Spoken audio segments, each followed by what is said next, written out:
This is the biggest thing in the world that has ever happened.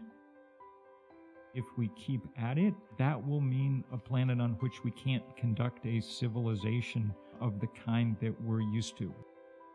And it's the reason we need to figure out how to get off coal and oil and gas far more quickly than any government currently plans. It's the great emergency that human beings have ever faced. 70% of people care about global warming, but they don't vote to change what we're doing to the environment. This is, from my point of view, a pure political failure.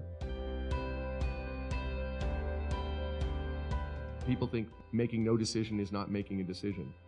Making no decision is a very definite decision. What you see your neighbors doing is enormously influential. We're beginning to see the impact, certainly here in New York State, as well as out in the Midwest. But it seems like we're just hitting the snooze button on the alarm. There's an effective force blocking action, and that is the richest industry that the world has ever seen, the fossil fuel industry.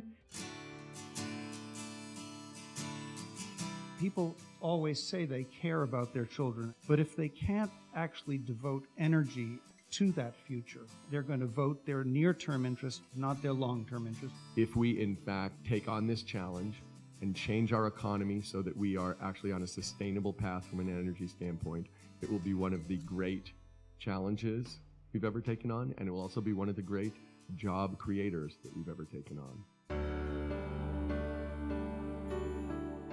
Take it back to North Country School and Treetops and how it influenced you and how the school can help the kids in the future. Like, we've got our wonderful children, and how do we give them the hope?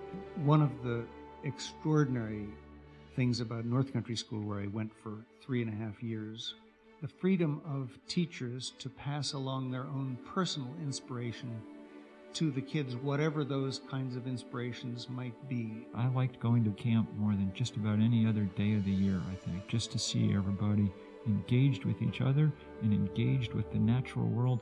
The idea that North Country encouraged you to just get out and find what you're going to find was astonishing. And the very bracing and helpful message of being out in the woods or on top of the mountain or whatever is that you are a small part of something very large. If you look back at the great things that have happened in the United States or the world, the things that people have been willing to really risk themselves for and take much bigger risks, personally than we've been taking. It wasn't because they were they thought it was a smart thing to do. They were doing things that they really believed in, that they cared about, that they're passionate about, that have all to do with their heart.